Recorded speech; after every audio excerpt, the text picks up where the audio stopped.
Welcome, everybody. Welcome to the September 18 meeting of the Project Review Board. Everybody is present and live in the room. We have 2 agenda items tonight and then a third for discussion and possible action. And Carolyn, why don't you first give us the information? Chalmers, are you on Zoom? I am, I'm trying, should I get off Zoom? If you can just mute your computer. Right. Somebody's flying around here. Good. Okay. You ready for? Kyle, yeah.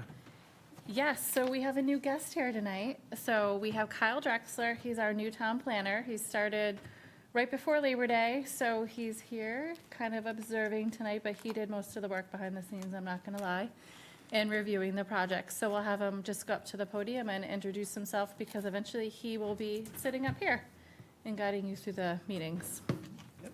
Hi, everyone. It's nice to be here. Kyle Drexler. I don't know how much there is to introduce. Before I was in Freeport, I did planning in South Portland and Orono previously. So I've lived in Maine for a little over 6 years now. Came here from the Jersey, Philadelphia area. Really enjoy it here. I've enjoyed Freeport as a visitor in the past, so I've been excited to get to learn the community more and get more involved. Looking forward to working with this group and planning in general here.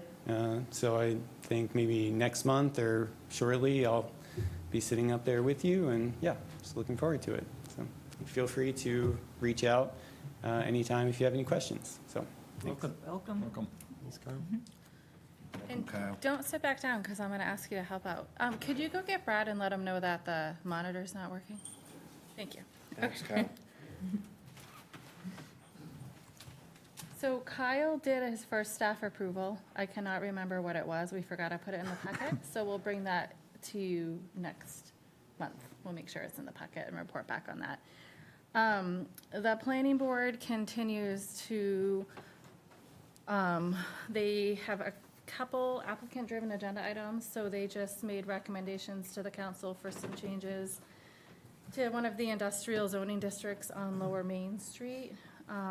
They've been talking about multifamily exemption from subdivision review, which we will talk a little bit about tonight. And they'll be continuing to work on the comprehensive plan. They have a workshop coming up on Monday, the 23rd at Meeting House Arts. This is our second community workshop. This one is going to talk about housing. Everyone should have got this lovely save the date flyer in the mail. We also have this flyer online if you can't make it in person and you want to Zoom. This is on the meeting calendar with the Zoom information. This is going to be a little bit different setup than the last one. This is going to be more of a community conversation, facilitated discussion. There'll be a presentation about housing, all the housing data that our comprehensive plan team has pulled together, and then there'll be some Q&A and some community discussions.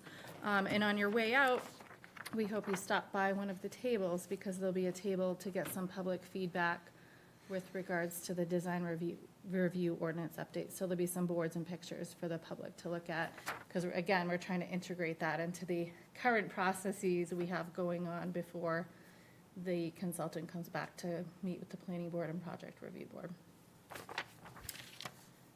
And for the design review update, I just gave you a little glimpse of that. The consultant does want to have kind of another check-in with the project review board and the planning board to get a little bit of feedback on some of the graphics that they're trying to get public feedback on. And so I don't know if the board has a preference if they want to do a joint workshop or if they would rather, she needs probably about 30 to 60 minutes, or if you'd rather do it before like one of your regularly scheduled meetings.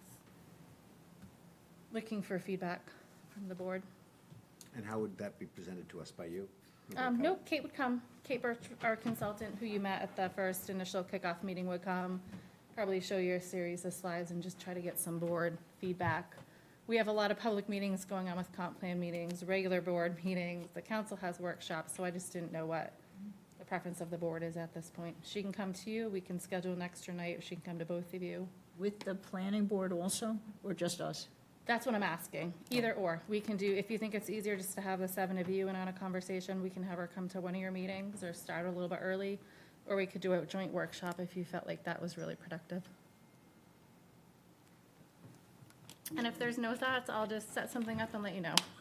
Do you know what they're up to as far as needing feedback specifically? Do they need it from both sides, or are They they? did want to get it from both boards. You both had a diversity of opinions at the first meeting, so they have some graphic representations that they want feedback, building scale, building features like setting back in relation to height. They have some drawings they're making of possible infill buildings, and so they just want some feedback from the board so they can take that into their other stakeholder outreach and work on crafting standards. I think it would be nice if the boards were in touch with each other. I was and gonna had just shared say the same workshops. thing.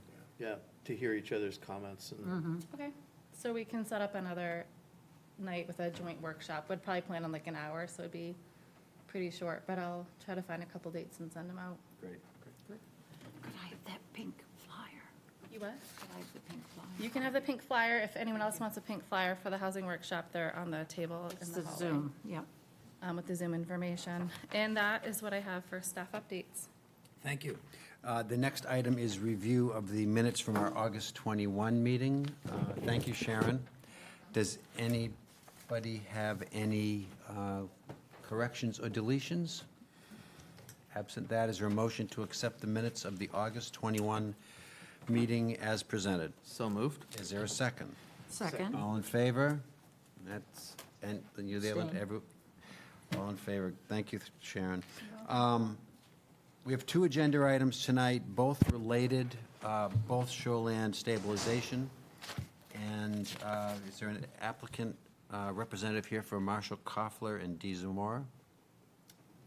So these are both represented by the same person, Andy from Atlantic Resources. You want to give us a? Sure, I'll give you a really quick, short update.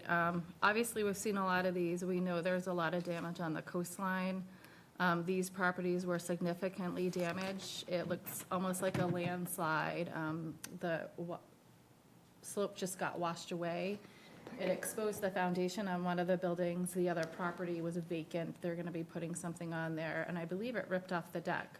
So the applicant had to go in and quickly start stabilizing the site. They had made contact with the town and DEP and Army Corps.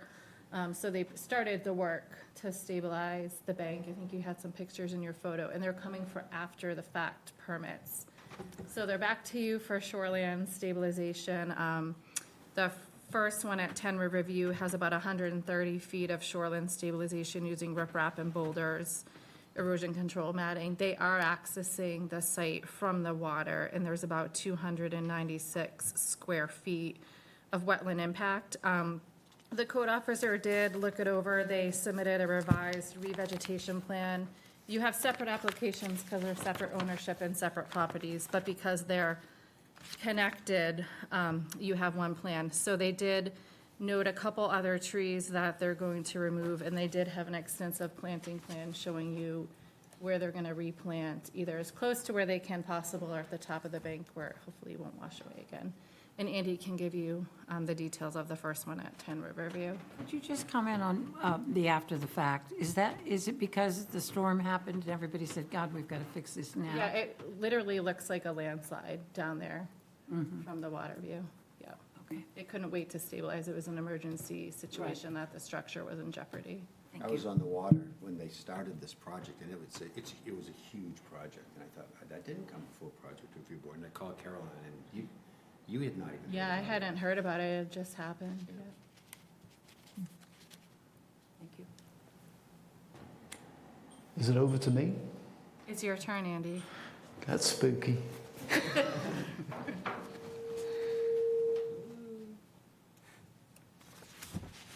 It's amplified. Scared to say anything. Sit down. You're I'm good. assuming everybody can hear me. So just to preface this, as Caroline said in the introduction, this was really undertaken as a single project, even though it's two applications because it's two separate owners. It could only ever have been undertaken as a single project. It's an unusual one for us because it's the first time we have been through or used the emergency provisions, both through DEP and through the town. But I have to say it was, when I first saw the site, it was quite scary. So I've got a few photographs that I can show you in a little presentation here. If we can get that on the screen. Just to give you some background as to what we saw when we first arrived here.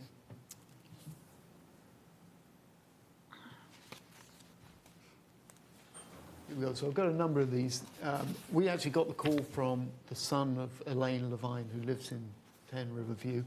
And we came out and took a look at the site. And as you can see in this one, it was actually the bank was actively moving at the time.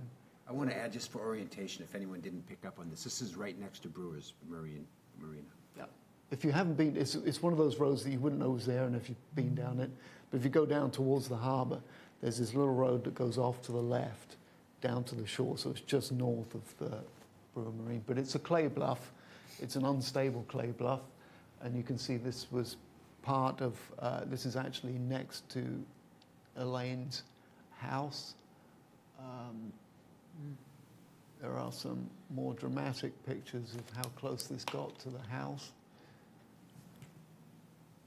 And these pictures are from when the storm that affected it was January, but these pictures are... This was actually when we got the call, which was in April.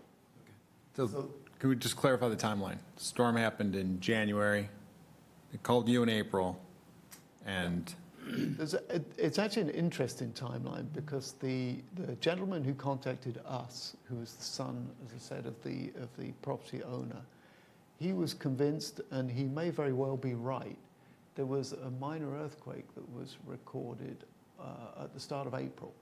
And so that will typically destabilize some of these clay materials if they're already in an eroded and oversteepened condition. And this whole embankment was both eroded and oversteepened. So being cut away at the foot, there's groundwater impacting it from the top, which is also pushing it out. You have the tree damage, and every time the wind blows, you can imagine the roots of those trees are destabilizing the clay layer also. So you've got a number of factors that weigh into this. And the reason he called us was because at the back of the house, let me see, that was the condition of the deck on the back of the house. So all the stuff to the left of the picture and to the left of the caution tape is actually active landslide. And if you walk down there onto the deck and stepped onto it, it's all soft. And if you looked at it in the 2 weeks that I went out there progressing, it was still moving. So it's still moving down the hill. Can I ask you a question? Sure. Is there any indication that the owners are just summer people and were not there in January? Or was this seen and just not dealt with? So Elaine is an elderly lady. She lives in the house, but she's somewhat mobility impaired. So she doesn't go out on the deck. She doesn't look at it. But her son visits every now and then. And he's the one who noticed not only that the deck was collapsing, but it was getting worse. So that's off the north corner of the deck, and that's another part of the active landslide there. And it actually got back to right up against the corner of the foundation. This is the foundation of the house here.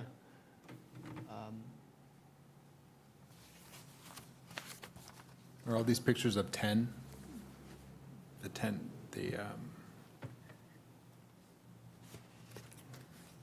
Fortunately, some materials use the address, some materials use the lot number. So are these all of the lot 42? Nope, some of them are number 8. The tree was actually on the boundary between the two, so it spanned both properties. And actually, when we first visited the site, as I was explaining to somebody when I came in, one of the first things I said, Elaine was still living in this house, and we told her she had to evacuate the house. We then got the geotechnical engineer in to do the study, to do the design for the stabilization. He said the same thing. She was still in the house at the time. He went in and told her she had to leave the house. The third gentleman that came was the contractor, who we were fortunate enough to get on board and in a timely manner. And he's done about, I think he said 70 shoreline stabilization projects. He said this was the worst condition he'd ever seen. And he told her to evacuate the house, and she did. So she left the house for a number, and this is, we're trying not to, she's an elderly lady, and we're trying not to scare her or the gentleman who owns the property next door. but this is reminiscent, and the geotechnical engineer will talk you through this. There's a very good case study in Rockland where there was a very sudden landslide where 3 houses got lost in a single instance, literally went into the bay. It's actually, the slump is still there. It's down on the way to the lighthouse in Rockland. We were very concerned that although this house could very well stay there for a year, it could go the next day. I mean, it's that serious. This condition is that serious. And if you step back, it's a little difficult to get a picture of it, but you step back along the bank here, the zone of failure, and it's usually a circular block failure, was about halfway back the foundation of the house. And that whole block would be what would slide if the whole thing gave way. And you can't, of course, you can't tell, and you can't do the calculation of whether there's enough weight on the back of the foundation of the house to stabilize it, or whether it would tip, or whether the whole thing would go. So this was really fully an active landslide. So I just want to clarify for them. So this structure is the structure on the next application, which is at 8. The first one you're reviewing is 10, which you're seeing photos that kind of show both properties. There's not new aerial photos at 10, but the house on 10 has already been removed from the property. So that one is currently vacant. It was still impacted by the landslide and the damage, but there is no dwelling on there. They'll be reconstructing that at a later. The house has been removed. Was removed because they were going to reconstruct. Because of the damage, or they're going to be removing anyways? I think they had done that already prior to, Correct. this happening. They removed it, and it's actually very fortunate they did, because when you look at this plan, actually, had this lot not been vacant, there would be no way of doing this project. The only access that was available to this site, and if you go down there, and I'm sure Ford is aware, when the tide goes out here, it goes out about 200 feet. So there's no way of getting in to do this type of work by barge unless you want to limit it to 3 hours either side of high tide on spring tides. When I which saw would it, take there you- was a barge there was a there, and there was a barge. bulldozer in the water, and I thought, man, that has got to be a Yep. challenge. How many feet your pictures don't show the extent of this slide. How many feet laterally are we talking about, and how many feet vertically? This is about 250 feet. So the property next door, the Battistinis, had a stabilization done, I think, 2 or 3 years ago. So there's some riprap in there, and it extended really along the form of the coast here. And there's a little bit of an inlet as you come around the corner here, and there's actually some ledge on the corner. So it's this whole section that was moving right down to the gully at the far end of the pier. I say it was all over steepened, eroded at the bottom, and eroding at the top. And with the tree damage, it was quite a mess out there. So, as I say, it's fortunate they did take this house down, because the way they accessed it was coming in here and actually building a road down onto the shore this way to get in front of Elaine's house. That would be the only way you could get down there. And it was a tremendous amount of work. There's a tremendous amount of material put in here to stabilize it. And you can see some of the reasons for that in the design. We didn't submit the full geotechnical report, so I'll try and simplify how these things generally work. The clay, as I said, it has a stable slope, what they would call a static stable slope, which is way flatter than the slope it was at before.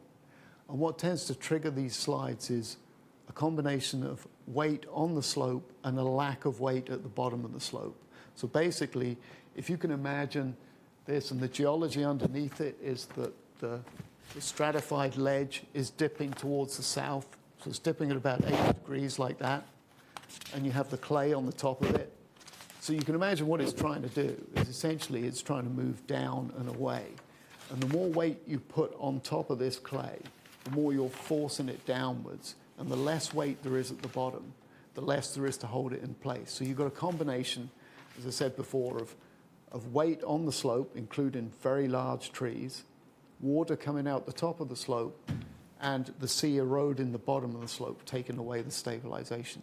So the solution is the exact opposite of that, which is you put as much weight as you can at the foot of the slope, and you take all the weight off the slope, and then you grade it back about a 2.5 to 1 slope. So this wall is 3 to 4 feet high. It's boulders.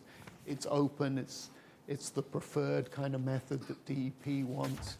If you really wanted to engineer the hell out of it, you would put a solid wall in here, but the regulations don't allow you to do that.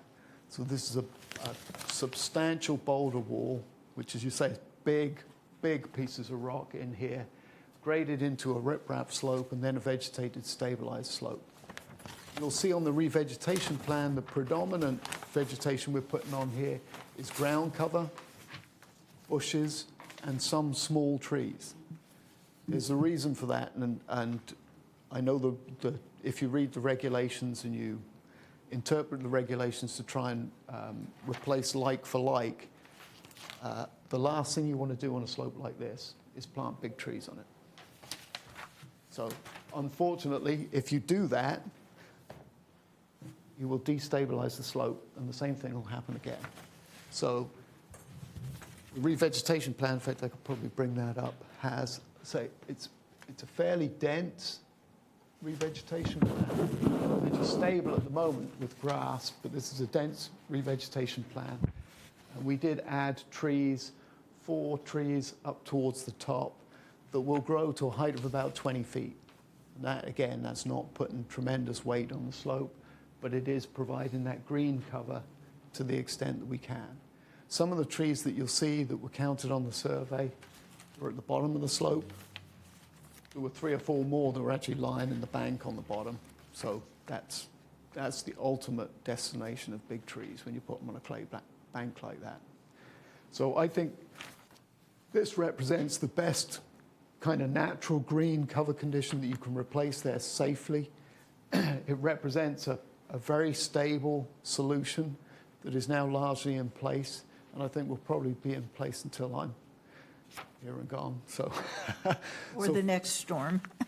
well, this kind of hopefully storm-proofs things, because now you've protected the bottom of the bank here, and that was half the problems of the bottom of the bank, and half the problem was the steepness of the bank.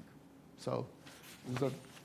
So you've been to Army Corps, DEP, and Coastal Waters, or you're going through those pipelines? We're going through, so DEP, the first thing we did after we went out here is we called Nick. So Nick came down and took a look. We sent an email to Bob Green. We sent him the photographs. He said, this absolutely falls under emergency provisions for DEP. You can go ahead and do this at risk, and you have to apply for a permit afterwards. So we've been through all those channels. All those permits are now in process. As you'll probably appreciate, this sort of activity is an individual permit through DEP. Typically, when we see those permits going in, they're taking 8 to 9 months to approve them. So if we had gone through the permitting process on this, that house would be in a river by the time they had a permit to do what you need to do to save it. So that's why they put those emergency provisions in place, and this was really kind of the poster child for that sort of activity. Thanks. So we wanted 4 stops for you. We wanted 4 permits you need. They don't need coastal waters if they're just doing the shoreline stabilization. We need Army Corps, DEP, and you. Okay. So you have this replanting plan, and then there was also this supplemental plan after the code officer looked at it. We looked at the trees, and they just clarified on this one which ones were storm damaged, and then which ones they had to remove some for access and replace in as close to same location as existing. Yes, there were 2 that they needed to pull down to get access to the site, which were far enough back and not damaged enough that you couldn't legitimately say they were storm damaged. A lot of the other stuff was either teetering over the slope or halfway down the slope. Anyone from the board have any other questions for Andy? I've got just a question about the procedure here.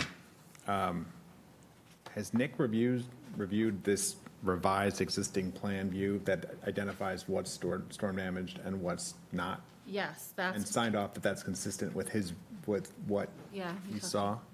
Yes, he had been to the site a couple of times. When the original submission came in, Nick and Kyle looked at it, and based upon that, that's why you have the revision as part of Nick's review. Okay. Is she He back came- in her house? Yes, she is. Oh, good. Very safe. So Nick came down on at least 3 occasions. The first time when I first went out there, he came right down, actually. He came down when we flagged the trees that were going to get removed, so he could take a look at that, and he came down during the construction. Right. So when did you start? You started doing this analysis in April. Yes. When did Nick come down? It came down in April. Right. And when did the tree cutting happen? That June, And when did the work happen? July. And you still haven't received anything from DEP? Other than this is covered terms of by the the permitting. emergency provision. No, we won't receive a permit from them. I'm guessing it'll be well into next year before they get to the individual permit.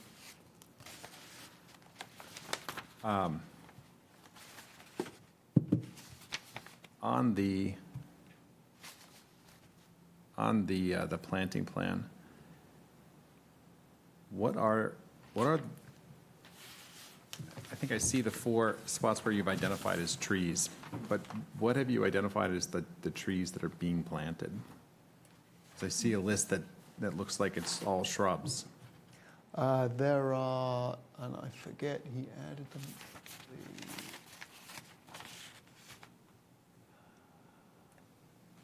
Let's see if I can find.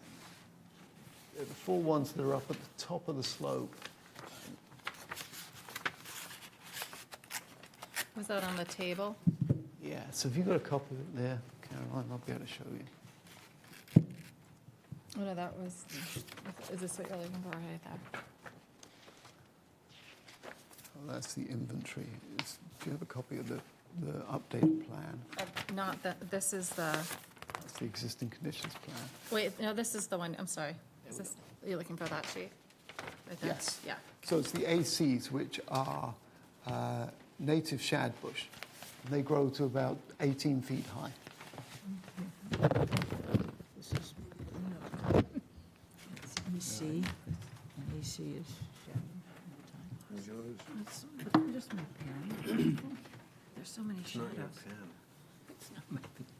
Your pen. It's not my pen either. The pen. Le pen.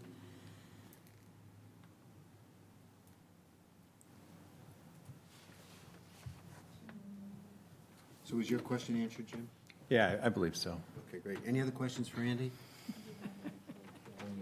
Anyone from the public have any questions or comments? Yes? Can you, And I'm a nearby neighbor. You go up to the podium, please? Oh, absolutely. Hi, I'm Elle Norton, and I'm a nearby neighbor. And I'm wondering how much tree area was removed prior to any of this happening, say over the past 6 or 7 years? Because I know there was a lot of clearing that went on in that area. That I don't know, it wouldn't have come before. So you think you know Wix? Sorry. Do you really? Oh, God. First up, we Help. got a shake video mask. Skip. You can use different shapes I to don't create want to completely stop different it. vibes and aesthetics. You did. Or you can create your own graphic. Thank you. Sometimes in the middle of the night. Thank you. I got the machine, but I don't know Yeah, all the parts. That would not have come to, that would have been a permit from the code officer. It wasn't a discussion that came up. Kyle, was that anything that Nick had mentioned? So I don't have the answer to that. We could put you in contact with the code officer Okay. if you want to understand the past clearing and permitting. Okay, history. because there were 3 properties right along there, and there was a significant amount of clearing on all 3 of them. And I think one of them sounds like they did some reinforcement already, the one to the south, I guess that would be. But I don't, the other 2, there was tree removal, and maybe it was small, you know, maybe it didn't really impact this problem, but I suspect it may have. Okay, Thank you. thank you. Any other questions from public in the room? Anyone on Zoom? Actually, hold on, let me just see. Nope. And I have a question, kind of a generalized question.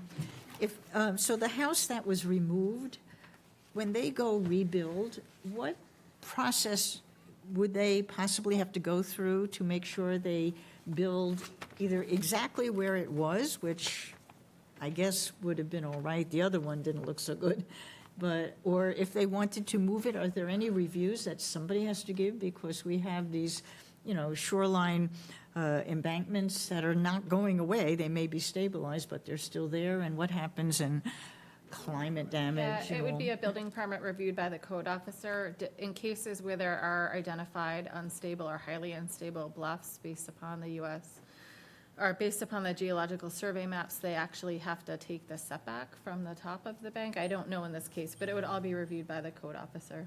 So if they're going to do anything to replace the house, it's going to get looked at to make sure they're not putting themselves in a similar or worse position. It will get looked at to make sure they meet whatever standards we have in place for setbacks. Are we updating these setbacks based on activity, recent activity? There's been no talk. We updated this, the bluffs aren't that old, I can't remember. Maybe part of Freeport, I think they were updated maybe in 2019. And then but no, there's been no talk of changing setbacks on the water. We've adopted what DEP requires. People can always choose to set their house back further. What about the new setbacks from the, the geological survey and things?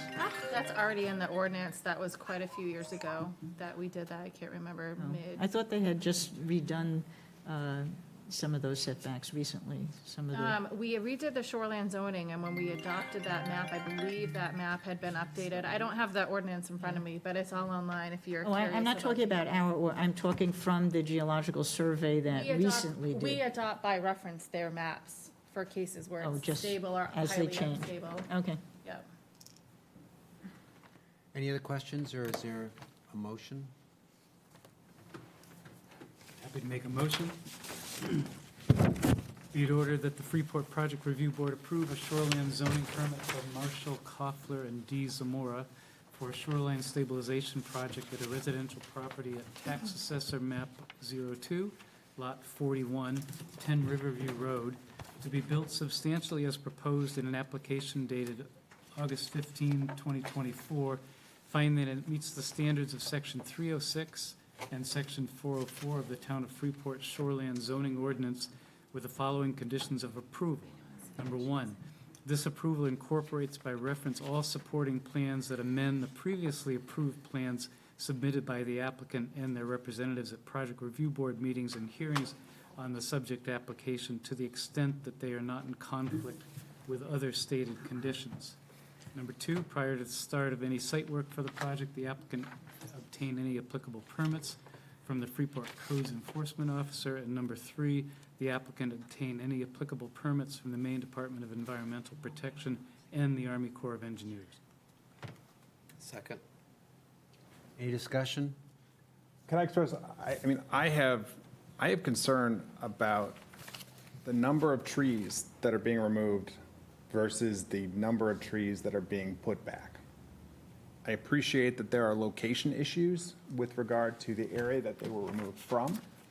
The ordinance provides that trees are supposed to be replaced on a one-to-one basis, basically nearest to where they're removed outside of the zone.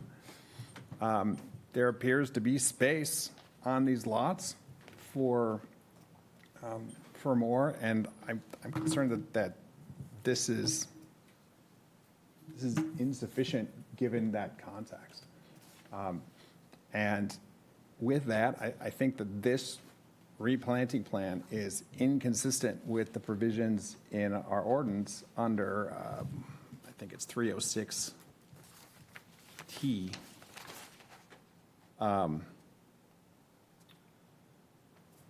Requiring for replanting and revegetation, and I would oppose the approval on that basis.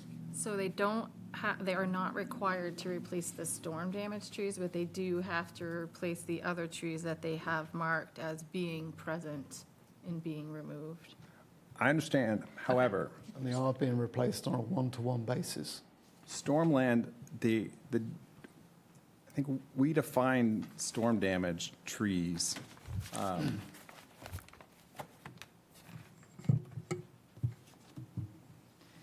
Yes, storm damaged trees is under, O.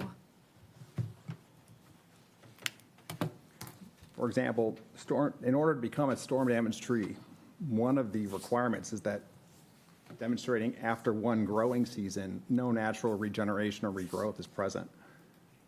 That didn't happen here. Can I ask a question? I think what I heard from the engineer was that to replant, so if there were trees that were removed on the embankment, okay, that it's not feasible to replace those trees on the embankment. Correct. So that if the trees were removed from the embankment, are you suggesting that they need to be replaced one for one above the embankment? Correct. That's as, I think, if we can get to the precise point. In a different location? And the ordinance says it's in the nearest possible location that's outside of the erosion zone. And that is what we did, and that's why we had that discussion with Nick, because we had different recollections as to which trees should be counted. So we counted all the ones that were not storm damaged, and we replaced them at the top of the bank in the nearest location that we could, that we thought was safe, that would not endanger the embankment from collapsing again. So that's the discussion we had with Nick, and that's the agreement we reached. I think the concern that I have is that we can't be confident that it falls within the definition of storm damage, given that we didn't have the opportunity, Nick didn't have the opportunity to see where it stands after a growing season. Additionally, the provision governing storm damage provides some requirements that of the need to replace native tree seedlings in lieu of kind of the storm damaged trees where there is no regrowth. For those things, I think this requires some reconsideration. And I think that this is a circumstance where we don't have the same kind of urgency because the work has been done. So, we're not holding up the work getting done in order to do this. And frankly, I think that's a reasonable circumstance in light of after the fact request as this is. If I could just respond to that, I don't think under the circumstances, and I had the opportunity to see the site, and Nick had the opportunity to see the site, I don't think under the circumstances where you see a tree on an embankment that's leaning over with its roots exposed, that is leaning off the embankment at 30 degrees, that you need a growing season to know that that tree is not coming back. And that's the judgment that we made when we looked at them. And if the roots are in the air and the tree's leaning over, we would consider that to be storm damaged. That's not what the ordinance says. And the alternative to get around what the ordinance says is to replant one for one. Well, I understand that, and I also understand that the circumstance that we're dealing with here is unusual in that it's an emergency situation and that there are practical considerations as to what you should and should not plant on that embankment. And our opinion as engineers, we have to protect the safety of the public. We're not going to recommend somebody plant trees on that embankment. We're just not going to do it. Now, if you want to overrule us and take responsibility for that decision, you go at it. But I have to tell you that if it is a requirement of this board to place large trees on that embankment, the responsibility will lie with you and not with us. Sir, I think that's a misrepresentation of what I've attempted to express.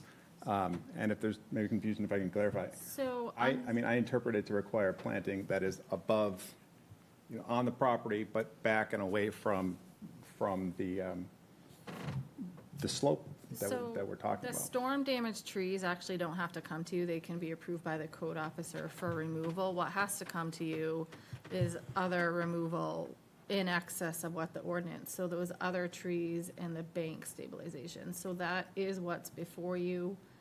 The code officer has been down there. He did review this. He did make changes. Kyle did work with them. I don't know if you have anything that you want to add based upon your conversations with Nick that would help the conversation. Yeah, so when I talked with the code officer about this, he reviewed the revegetation plan. Initially, we had that conversation about representing on the plan which ones were storm damaged and which ones weren't. I know the provision that you're you're referencing there. I had looked at that. I think Nick's point was, to the applicant's point, that the trees weren't removed, they weren't storm damaged trees removed by the applicant, that nature had just entirely removed the tree altogether. It wasn't a decision or an action done by the applicant. There were no storm damaged trees to be removed because the trees were already gone, and it was impossible for the applicant to go in and remove them because the situation that the emergency caused was basically as though there were no trees there to deal with. So however the board wants to take that, I think that was the conversation and the logic that the code officer was using, and that we went with when we were looking at which trees specifically had to be replanted versus not replanted. Thanks, Kyle. Any other discussion? I mean, it seems like, just looking at that sort of upland condition on the properties, it's hard to tell, looking at the existing conditions plan or any sort of aerial or survey, if it's even possible with density of already, trees that are already growing there, if it's possible to put another 3 trees in that area. So it seems like what the ordinance may be saying and how you're trying to move that along may not even be reasonable to do in a manner that is fitting to the property. So I feel like the explanation of the trees that are being put in place that work relative to the conditions based on what the engineering is showing, for me, that seems sufficient. Any other comments? I'll just throw in that I understand your point, Jim. I feel like we're coming in so far after this has been scrutinized by the code enforcement officer. I know he has a lot of expertise on it, so I guess I'm comfortable with the decision that was made there. Any further discussion, or should we call a vote? All in favor of the motion to approve as read and seconded? Opposed? That's 1 opposed, Sharon. Thank you. The second matter, I think we've heard both, for both number 8 and number 10, haven't we, Andy? Correct. Are there any questions specific to number, the staff report says number 10 on both of them. I think the second one is number 8, is that right? Yeah, so this one is for Levine, map 2, lot 42. Any questions specific to Elaine Levine at 8 Riverview Road? Any members of the public wishing to speak to this? Anyone on Zoom? No. No further discussion? Can we give a second? I just gotta. Yeah, this one is the smaller of the two. This is 50 feet, but they do have about 318 square foot of wetland impacts. And this has one tree that was going to be removed that was not storm damaged, that is shown to be replaced. And why was that going to be removed or planned to be removed? I believe to repair the bank. It was in the embankment. That's a 12-inch ash.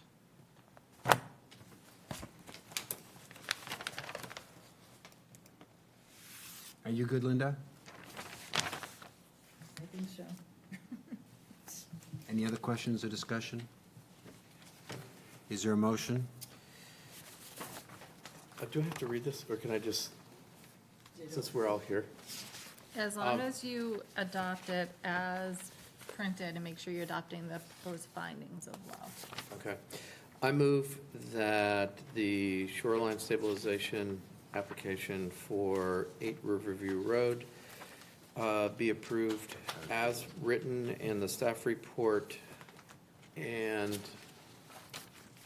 what was the second part? You need to make sure you're not only adopting the motion as printed, but also the proposed findings. As well as the findings. Second, and thank you for your leniency, Seconded by Caroline. Lynn. Any discussion about the motion? Just a question, are the findings the same as the conditions of approval? The findings are just where they meet the standards, the Oh, trees, all those okay, details. prior to what's in the Yeah, motion. we just worded in that you're approving the project as proposed and the proposed Adopting findings, the unless you change them, yeah. Okay. No discussion? All in favor of the motion as read and seconded? All opposed? And one opposed, Sharon.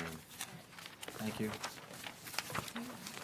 So the third item, Caroline is going to explain the third item, and this is basically the opportunity to eliminate this two-layered review that so many projects have, subdivision approval and site plan approval. And if we make 4 specific findings, these findings are required by the state, we can then defer this matter over to the planning board to change the ordinance so that when we have a site plan project that would otherwise invoke subdivision, we don't need to go through those steps. So we've talked about this, and we've talked about how the planning board is doing this, but in the review process, it got flagged that we are unique in that we have 2 separate boards. We have the planning board that writes the ordinances, and then we have the PRB that uses the ordinances. In the case of the state statute, it is implying that the board that actually reviews the subdivision applications, which is you guys, needs to make the finding that for a multifamily dwelling project, which would also include the new affordable housing development project, which is basically a multifamily project that gets an affordable housing bonus, that they can be exempt from subdivision review, only go through site plan review if your site plan review standards have 4 criteria.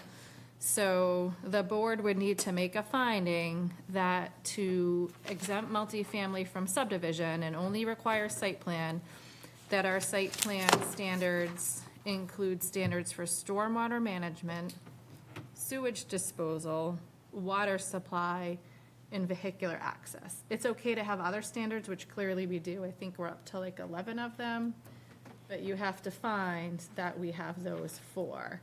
So when you make that finding, you can, so if you felt like we had inadequacies, like pretend we didn't have a utility standard, like you would want to add one in. But if you feel like we have those criteria under site plan, you do have the ability to put some parameters around what scenarios the multifamily dwellings would be exempt from subdivision.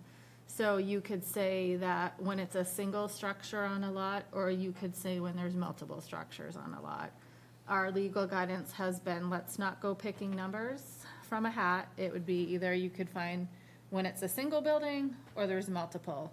There's a little conflict in the way the state law is written. The attorney feels like we could do either or. And as you heard during some of the multifamily projects, people are like, why are you guys making me come through subdivision? You're the only town doing this. Because this standard was adopted in like 18 or 19, and other towns have already done this finding. So the second thing that I think you could consider and should consider if you're willing to make the finding would be regarding roads. So Freeport is unique in that we don't have private road standards. So if you own a lot, you cut it in half, you put in a road to a back house, you can do what you want. The only private road standards we have are in subdivision. And as a town, we don't typically accept public roads. In my over 20 years, we have accepted one town road, and it was a very small portion of School Street Extension. So all of these subdivision roads that come to you are built under the subdivision ordinance to a lower standard than a public road, but you also have adequate provisions in there for associations and road maintenance and things that go along when you have a private road. So I do have concern about you pulling multifamily out of subdivision if it was going to need to create a private road for frontage. So I think that is something, if you are going to make the finding, that's something you might want to look at for parameters, if it makes sense in certain scenarios to keep them going through subdivision. And then I think thirdly, And the planning board had talked about this in some different scenarios. I think if you make this finding, are you aware of things that we require in subdivision that we want to just flag for the planning board, hey, you might want to think about putting this in site plan? So really, you're just making a finding on the four things. We're just asking you to think about it a little bit further. So A, do you feel like site plan has those four standards that we need to have? And so if you feel like it does, you make a finding in the positive that multifamily would be exempt because we have those four standards. But to think about it a little bit further, what parameters do you want to put on it? And is there anything else you feel like you should just flag for the planning board? So the planning board had talked about this when we first started because they thought they were making the finding. And so their initial thought was that this should apply to a single lot, and there was some confusion. I think they wanted to say when it was a single building on a single lot and it wasn't creating a town road, which that was a little bit confusing because, again, we don't typically create town roads. But they did look at the standards and felt that for site plan, this board doesn't require a public hearing, it's optional. So the planning board, if, depending on the finding, they would want to add a standard that if multifamily or affordable housing dwellings come before this board, you guys would be required to have a public hearing. The other thing they wanted to add that we don't currently have in site plan, which actually a lot of other towns do, is a standard that, similar to what we have in subdivision today, that they demonstrate technical and financial capacity to complete the project. So that's another thing that this board has actually talked about in the past, not having that in site plan. And so that would be a standard that the planning board also wanted to create. And just on that one, I would, that standard should also be the same as what goes before coastal waters. I don't know what coastal waters is. There might be different, There but that is is an ordinance not There under is. the planning board. no, I understand, but to have the same standard, because there is an issue before the coastal waters right now where that was also raised. Okay. So if we're gonna have it in one place, it ought to be standard in two places or reference to one place. Okay, and so under site plan, what you do have, you have the clear ability to attach a performance guarantee to a project, which you typically do. This would be an addition, so really that letter of financial capacity that you get during the subdivision review process. And then something acknowledging technical. Just going back to the roads, creation of roads or accepting of roads. You said that is a bit unusual for towns not to accept any roads. Towns do it different ways, like I live in a different town and they always accept the subdivision roads as a town road. We just don't do it here. You could build to a town road standard, but they're constructed differently, they have a different inspection, and they're so much wider. Subdivision roads are narrow, they're 18 feet in paved width. Some cases they could be gravel, but you have your own specific road standards just for subdivisions in Freeport. Well, I Aren't guess- private roads privately maintained? The town, If it's a private road in a subdivision, they submit draft maintenance agreements during the subdivision process, and we have those legally reviewed. If Lynn Hamlin just created her own private road outside of subdivision, we have no provisions, and we wouldn't have any standards or any oversight of the legal. I guess my thinking or my thought process is that you said in your 20 years here, well, in 20 years of roads in Freeport, that's a very small period of time in terms of creation of roads and how roads have been created and taken and turned back and all of that. And if it seems to me that we wouldn't want to, I think we would want to make sure that when roads are being created, that roads are being created to a higher standard that meets the town, should it come to the town, rather than a lower standard. So I'm not exactly sure how it all fits together, but I just don't think we want to be setting ourselves up for subpar roads. That, yeah, this really should be a town road, but it's too bad that this wasn't designed to a standard. So we have a set of town road standards, and you could choose to build to town road standards. You would only do that if you thought the town was going to. But we wouldn't know Accept a now, new because we haven't done that in 20 years, but in 30 years, we could. Yeah, the only other one I know of in recent 20 to 30 years was Stonewood Drive. Before I got here, that was the last road that I know the town But I don't think, accepted. what we're considering now, if I understand this correctly, we're not going to do anything that changes the road standards. This is- No, we're not talking about changing performance standards. The issue of roads has been flagged on the planning board work plan because we call it road in one ordinance, we call it street in the other ordinance, there's different widths, there's different site distances. So that's been flagged as a separate project that, kind of like what you're saying about coastal waters, something that we should streamline and just kind of use more universally, but no, that's not what we're talking about. We were just talking about the working under the current standards. If you had a multifamily that for some reason, I can't think of one that we've had in recent time, because they've been on, we had one on Main Street, they didn't need a road for frontage, because they had frontage on a town road. We had one on Depot Street, and then the other one we had, was the Divine Capital Project on Desert Road. They didn't need a road for frontage, because they had frontage on Desert Road. Because again, multifamily is typically on one lot, so if they're on a main road, they can quite often get their frontage there, if that makes sense. So to try to put, this is partly for my own benefit, to try to understand the question. If we have a finding that these 4 standards are in place in our site plan review ordinance, and then we go on and say that projects will be exempted if they're single building multifamily, what that really means is if you've got more than one building multifamily, you still have to go through subdivision. Yeah, so for example, there was a project on an abutting property, that was in one building. So if you had exempted them, the project next door, they would have gone through site plan. The second they split that, kind of at the request of the board in public, into 2 smaller buildings, if you make the finding on a single building, they would then have to go through subdivision review. So I will say, like, don't let that hold you up from making a decision. Like, if you're like, I don't know about the 2 building thing, because I think another thing the planning board could look at, if you're like, hey, this is a new provision, like, let's get used to it. I'm not sure how I feel about, because you can't put a cap on the buildings, you know what I mean? Like, I might be okay with 2, but 6, not so sure. The one thing that we could suggest the planning board look at is the way they're defining major and minor subdivision, because the 2 multifamily projects we had, because of the current definitions of major and minor, which minor is typically a 2-step review, major is typically a 3-step, because that was how they were defined, those guys had a 3-step subdivision process for those projects. So the planning board could look at how they're defining major and minor and tweak multifamily threshold and subdivision that way, if that makes sense.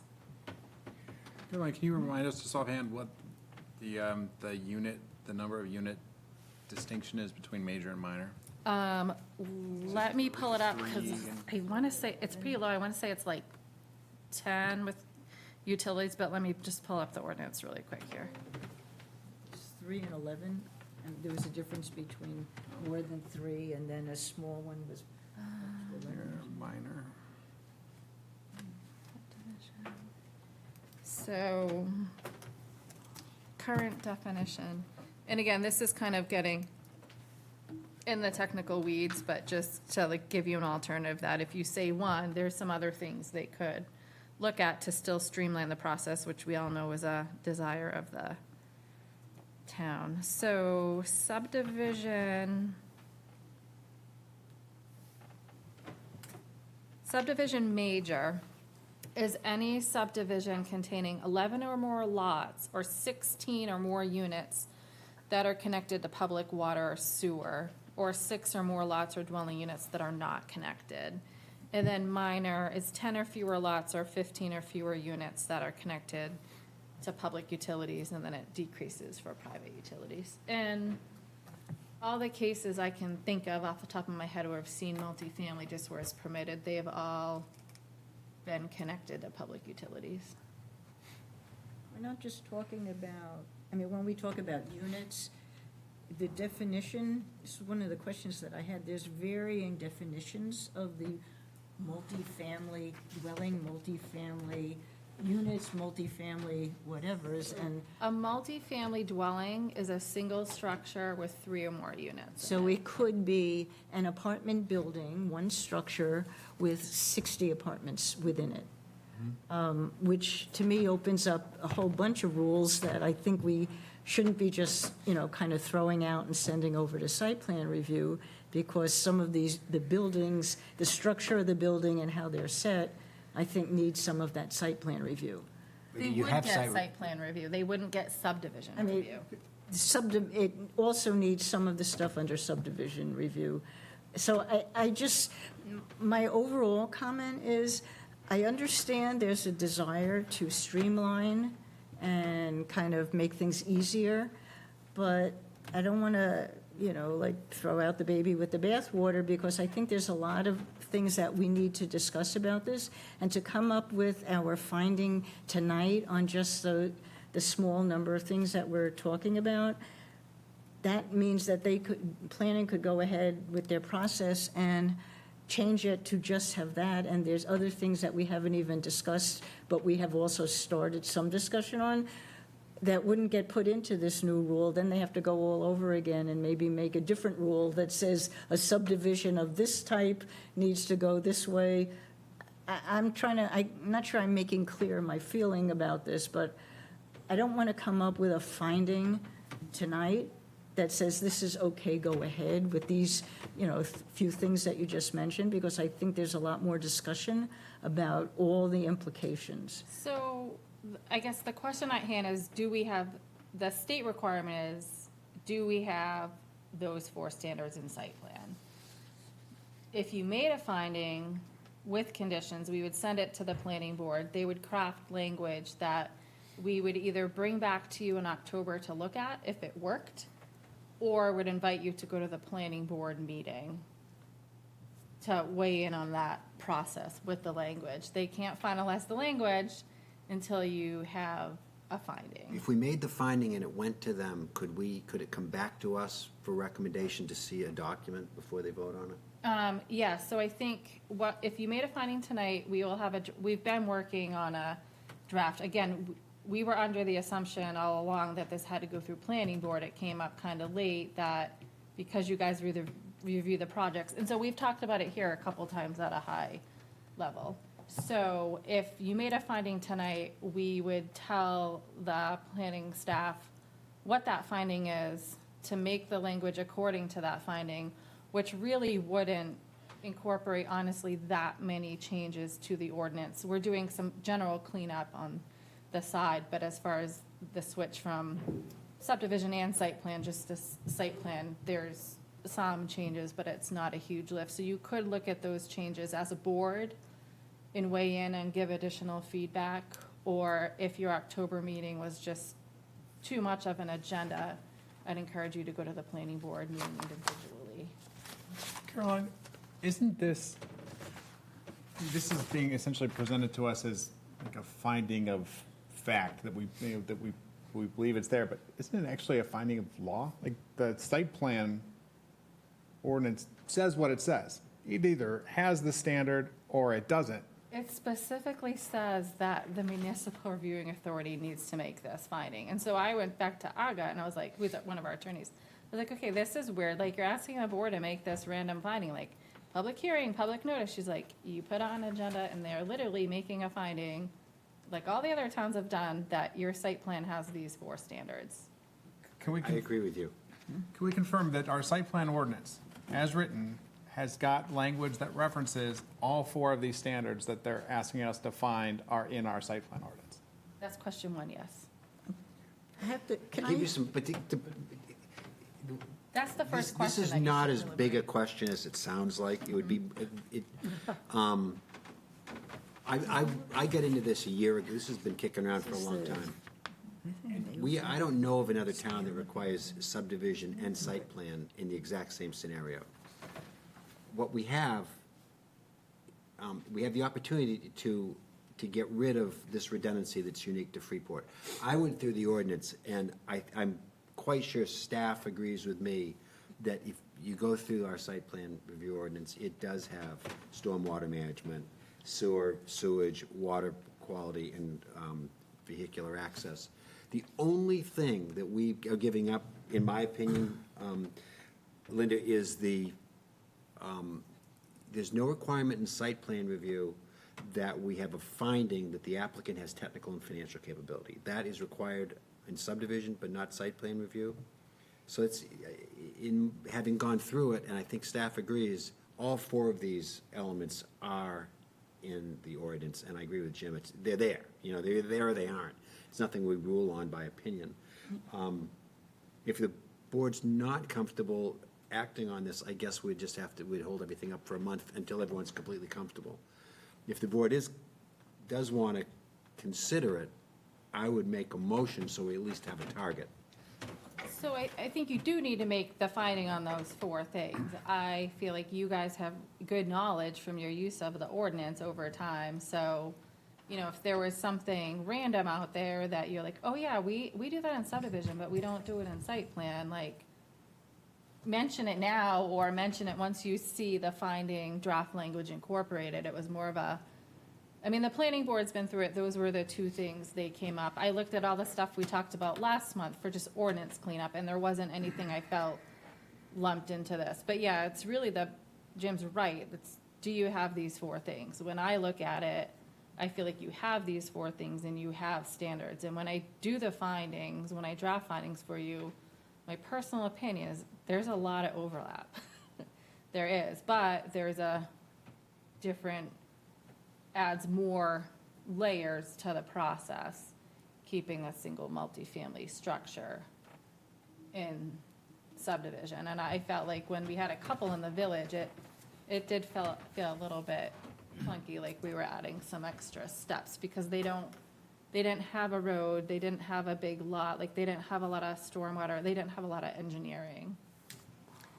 So do you think it's appropriate to have the planning board, if we approve this tonight and have them work up a write-up that they, with the understanding they would send it back to us to see how it reads? Yeah, so here's out. the challenge. So they've been working on it. They have draft language, because again, they were prepared. And when we brought it to you guys before, you were supportive of it, generally speaking. They do have language. My only concern is that if you want to see it as a board, I'm 100% okay with that. Kyle's been really busy in the past couple weeks, so I'm a little bit nervous that you do have a big October agenda. So we could schedule a second meeting if you want to discuss it as a board. We could just have a really long meeting, or you could also come to the planning board. But yes, and the planning board wants to hear your thoughts on it. But again, we need to make the finding and see if you set parameters so they can move forward to finish crafting language. So to be redundant, obnoxious, I don't know what you would call it, but I just want to read.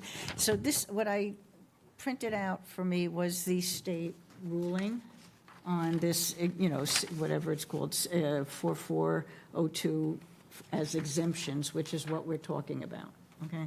So number 6, it's 4402, section 6, and it says, it's talking about the structure, 3 or more dwelling units, and it's saying that the project is subject to municipal site plan review. Yes, we know. For the purpose of the subsection, and it gives these 4 items that you're talking about. It also includes after stormwater management, sewage disposal, water supply, and vehicular access, and which may include criteria regarding other environmental effects, layout, scale, appearance, and safety. My feeling is our subdivision requirements, I believe, unless I'm reading them wrong, talk about some of these other items. So I think there's just more that we should be talking about as to what should either be moved over as to other things added to the site plan review, or just try to streamline subdivision on its own without merging it. So I read this, and this has kind of been the conversation with the attorney. You have to have those 4 standards, Right. but it's okay if you have more, which we do. So the other list of things, I think, would get absorbed into the other 7 or 8 site plan standards. Like, you have preservation of landscape, you have some buffering requirements, you have landscaping, you have signage. So you have additional standards beyond the 4, and that's okay, but you need to make a finding on those 4. So just to try to move this along, the concept of streamlining is great. First question is, are the 4 items covered? Are they? I mean, can you show in the ordinance that they are in fact? Yeah, so you have a list here, and you can look at the standards. So the first one's stormwater management.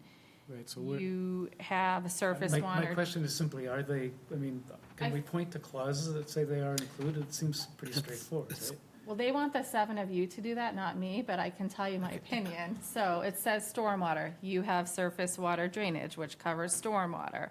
Water supply, we cover that under utilities. Vehicular access, you have vehicular access and you have parking and circulation. And then sewage, you have utilities where you cover that.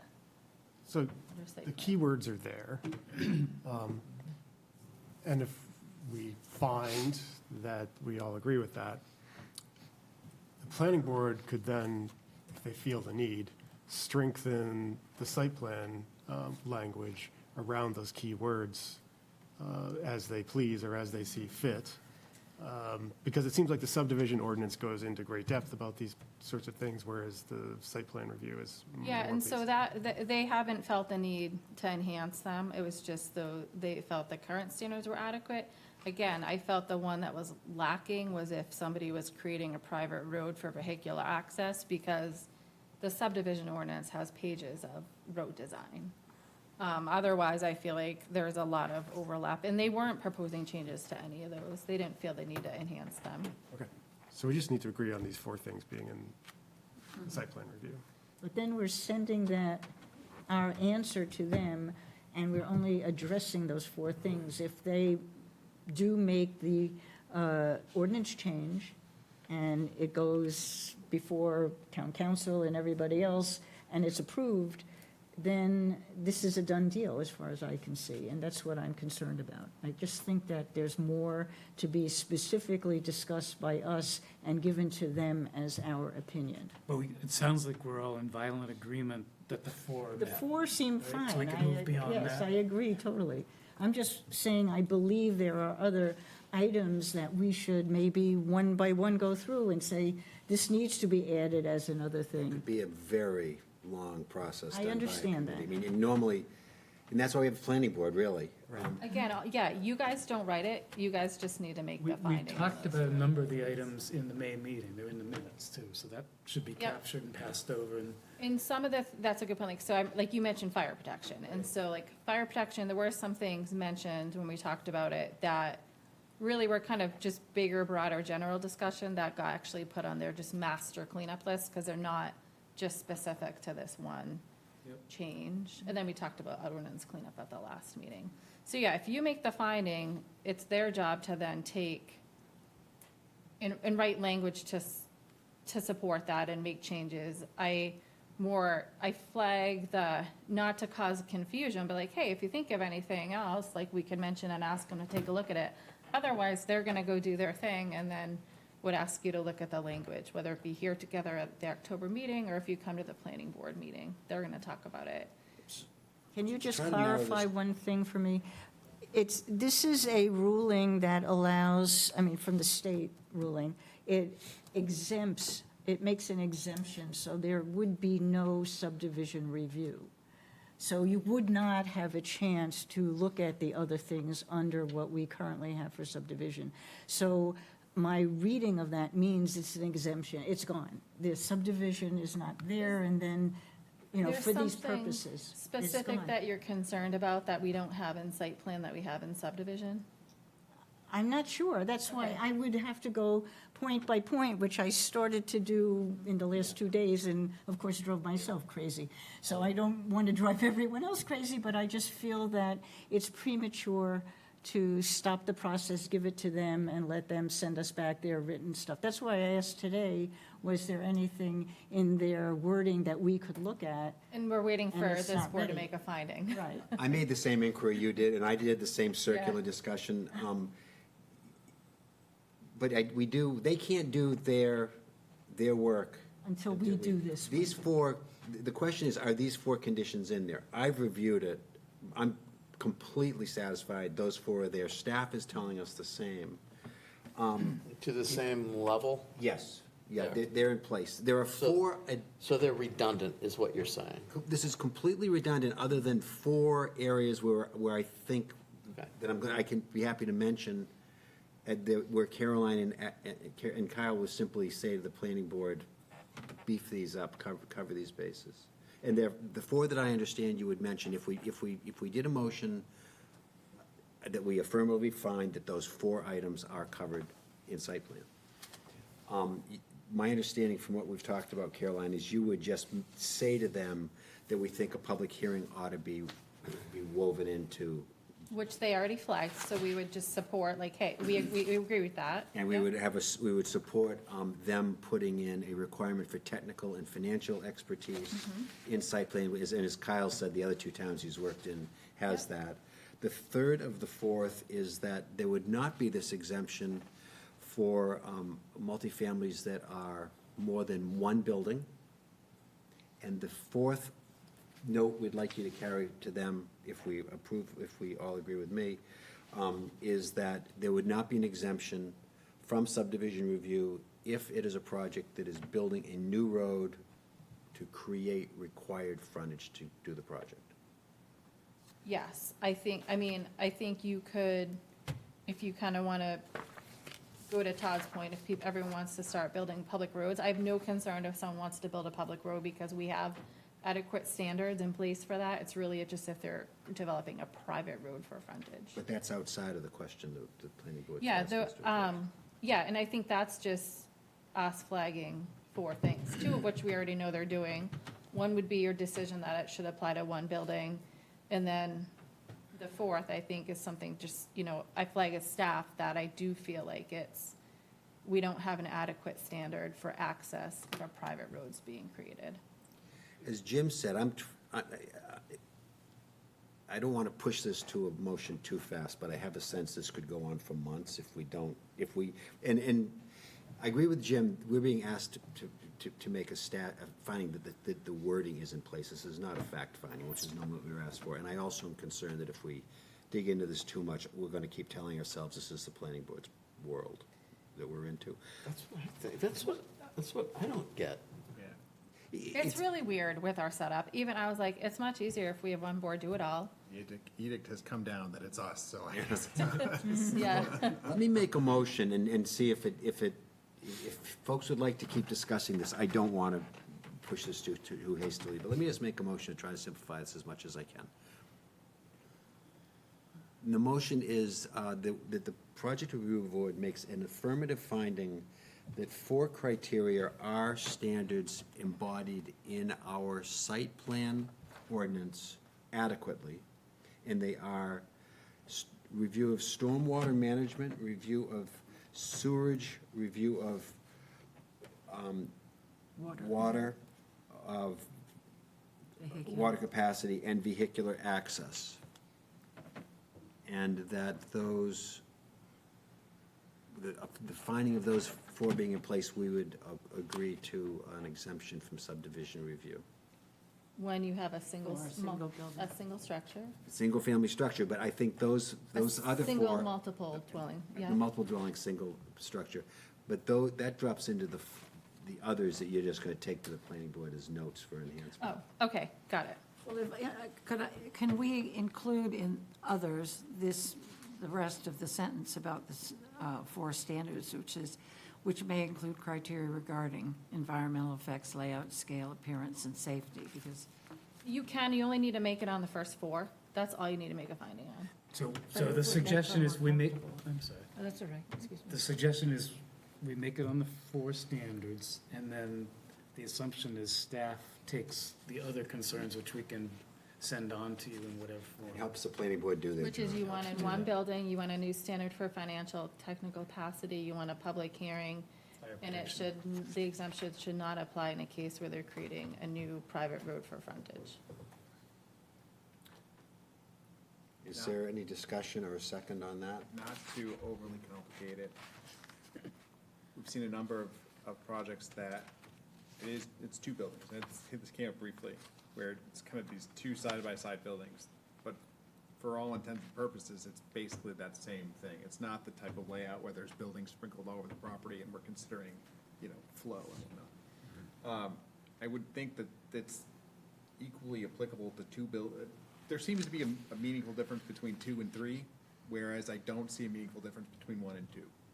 My understanding is our attorney has said, don't draw the line between 2 and 3. Draw the line as either 1 or multiples.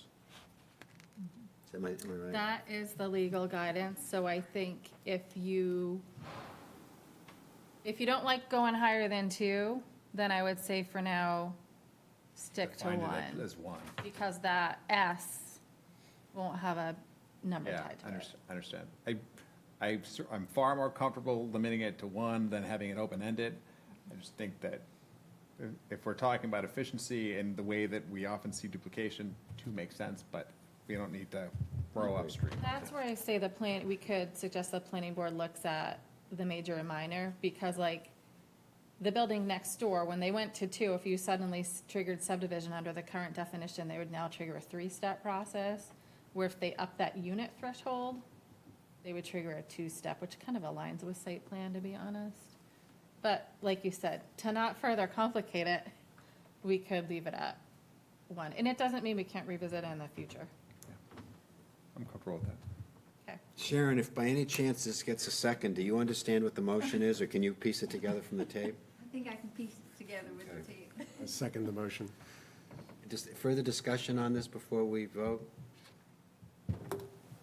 It's a strange request, I agree with everybody.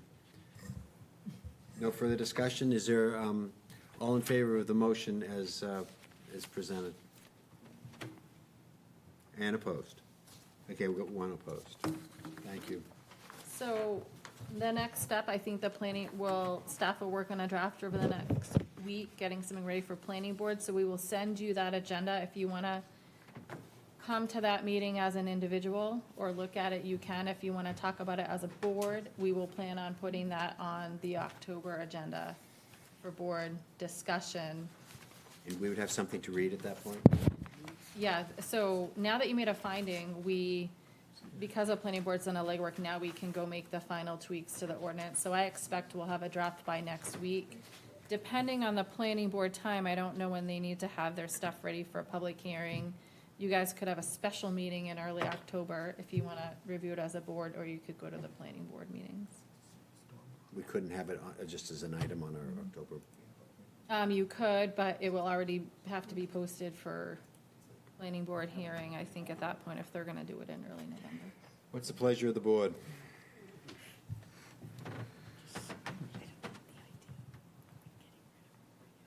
You said the October meeting is quite full already? It could be. Why don't I send the language out? Do not give me any comments in writing, but if it's something you feel like the board should review together in its entirety in the public setting, let me know, and we can schedule a special meeting if we need to do that. And you'll send us Before the planning board. Yep, we'll send you the language probably Okay next with the board? Thursday Okay. when it's ready, because you might, and so just when you get it, you'll get a zoning ordinance language. This subdivision has some non-substantive cleanup, like just some legal guidance mixed in, but the changes related to the multifamily aren't really that large. We can kind of give you a memo highlighting what those are to make your review easier. And also, at the same time, we're gonna make the ordinance changes to reflect you guys going digital. Trying to be efficient. Anything further? Figure this out. Anything further? Is there a motion to adjourn? So moved. Second? Everyone in favor of that? Welcome to town, Kyle. Will Kyle come back next month? Thank you, everybody. Thank you. Thank you.